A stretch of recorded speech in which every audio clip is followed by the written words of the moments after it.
श्री हरि विष्णु की जय हो। आप सभी को राधे राधे। अमृत अंश में आप सभी का फिर से स्वागत है। आज मैं आप सभी को चैत्र माह के कृष्ण पक्ष की पाप मोचनी एकादशी की कथा सुनाने जा रही हूँ। कृपया कथा को पूरा जरूर सुनें और साथ में चैनल को सब्सक्राइब, लाइक, कमेंट करना ना भूलें। हर साल चैत्र माह कृष्ण पक्ष की एकादशी तिथि को पाप मोचनी एकादशी मनाई जाती है। इस दिन जगत के पालनहार श्री हरि विष्णु जी की पूजा उपासना का बड़ा महत्व है। इस साल पाप मोचनी एकादशी तिथि 2 दिन पड़ रही है। 25 मार्च को पाप मोचनी एकादशी व्रत रखा जाएगा। चैत्र माह के कृष्ण पक्ष की एकादशी तिथि 25 मार्च को सुबह 5:05 पर शुरू होगी। वही इस तिथि का समापन 26 मार्च को देर रात 3:45 पर होगा। इस प्रकार 25 मार्च को पाप मोचनी एकादशी व्रत किया जाएगा। पाप मोचनी एकादशी व्रत पारण करने का शुभ मुहूर्त 26 मार्च को दोपहर 1:41 से 4:08 तक है। महर्षि लोमस ने कहा, हे नृपति, चैत्र मास के कृष्ण पक्ष की एकादशी का नाम पाप मोचनी एकादशी है। उसके व्रत के प्रभाव से मनुष्यों के अनेक पाप नष्ट हो जाते हैं। मैं तुम्हें इस व्रत की कथा सुनाता हूँ, ध्यानपूर्वक श्रवण करो। प्राचीन समय में चैत्ररथ नामक एक वन था। उसमें अप्सराएं किन्नरों के साथ विहार किया करती थी। वह सदैव बसंत का मौसम रहता था, अर्थात उस जगह सदैव नाना प्रकार के पुष्प खिले रहते थे। कभी गंधर्व कन्या विहार किया करती थी, कभी देवेंद्र अन्य देवताओं के साथ क्रीड़ा किया करते थे। उसी वन में मेधावी नाम के एक ऋषि भी तपस्या में लीन रहते थे। वे शिव भक्त थे। एक दिन मंजू गोसा नामक एक अप्सरा ने उनको मोहित कर उनकी निकटता का लाभ उठाने की चेष्टा की। इसलिए वह कुछ दूरी पर बैठ वीणा बजाकर मधुर स्वर में गाने लगे। उसी समय शिव भक्त महर्षि मेधावी को कामदेव भी जीतने का प्रयास करने लगे। कामदेव ने उससे सुंदर अप्सरा तरुण का धनुष उठाया, कटाक्ष को उसकी प्रत्यंचा बनाई और उसके नेत्रों को मंजूघोषा अप्सरा का सेनापति बनाया। इस तरह कामदेव अपने शत्रु भक्त को जीतने की तैयार हुए। उस समय महर्षि मेधावी भी युवावस्था में थे और काफी हष्टपुष्ट थे। उन्होंने यज्ञोपवीत तथा दंड धारण कर रखा था। वे दूसरे कामदेव के समान प्रतीत हो रहे थे। उस मुनि को देखकर कामदेव के वश में हुई मंजू घोषा ने धीरे धीरे मधुरवाणी में वीणा पर गायन शुरू किया तो महर्षि मेधावी भी मंजू घोषा के मधुर गाने पर तथा उसके सौंदर्य पर मोहित हो गए। वह अप्सरा मेधावी मुनि को कामदेव से प्रीत जानकर उनसे आलिंगन करने लगी। महर्षि मेधावी उनके सौंदर्य पर मोहित होकर शिव रहस्य को भूल गए और काम के वशीभूत होकर उनके साथ रमन करने लगे। काम के वशीभूत होने के कारण मुनि को उस समय दिन रात का कुछ भी ज्ञान न रहा और काफी समय तक वे रमन करते रहे। तदुपरांत मंजू घोषा उस मुनि से बोली, हे ऋषिवर, अब मुझे बहुत समय हो गया है, अतः स्वर्ग जाने की आज्ञा दीजिए।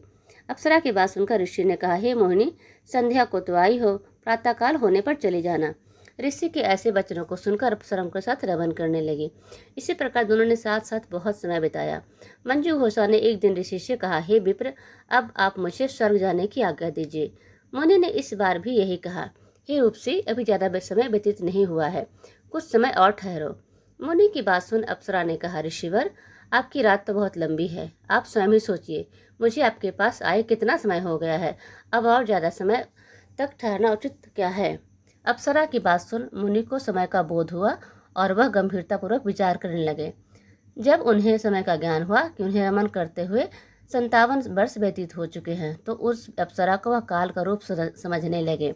इतना समय भोग विलास में व्यर्थ चला जाने पर उन्हें बड़ा क्रोध आया। अब वह भयंकर क्रोध में जलते हुए उस तप नाश करने वाली अप्सरा की तरफ भ्रुकुटी तान कर देखने लगे। क्रोध से उनके अधर कांपने लगे और इंद्रियां बेकाबू होने लगी। क्रोध से थरथराते स्वर में मुनि ने उस अप्सरा से कहा, मेरे तप को नष्ट करने वाली दुष्टा, तू महापापिन और बहुत ही दुराचारिणी है, तुझ पर धिक्कार है, अब तू मेरे श्राप से पिचासनी बन जा। मुनि के क्रोधयुक्त श्राप से वह अप्सरा पिचासनी बन गई। यह देख वह व्यथित होकर कहने लगी, हे ऋषिवर, अब मुझे इस पर क्रोध त्याग कर प्रसन्न होइए और कृपा करके बताइए कि श्राप का निवारण किस प्रकार होगा। विद्वानों ने कहा है, साधुओं की संगत अच्छा फल देने वाली होती है और आपके साथ तो मेरे बहुत वर्ष व्यतीत हुए हैं, अतः आप बोझ पर प्रसन्न होइए, अन्यथा लोग कहेंगे कि एक पुण्यात्मा के साथ रहने पर मंजू घोषा को पिचासनी बनना पड़ा। मंजू घोषा की बात सुनकर मुनि को अपने क्रोध पर अत्यंत ग्लानि हुई और साथ ही अपनी अपकीर्ति का भय भी हुआ। अतः पिचासनी बनी मंजू घोषा से मुनि ने कहा, तूने मेरा बड़ा बुरा किया, किंतु फिर भी मैं तुझे श्राप से मुक्ति का उपाय बतलाता हूँ। चैत्र मास के कृष्ण पक्ष की एकादशी है, उसका नाम पाप मोचनी है। उस एकादशी का उपास करने से तेरे पिचासनी के देश से मुक्ति हो जाएगी। ऐसा कहकर मुनि ने उसको व्रत का सब विधान समझा दिया। फिर अपने पापा को प्रायश्चित करने के लिए वो अपने पिता च्यवन ऋषि के पास गए।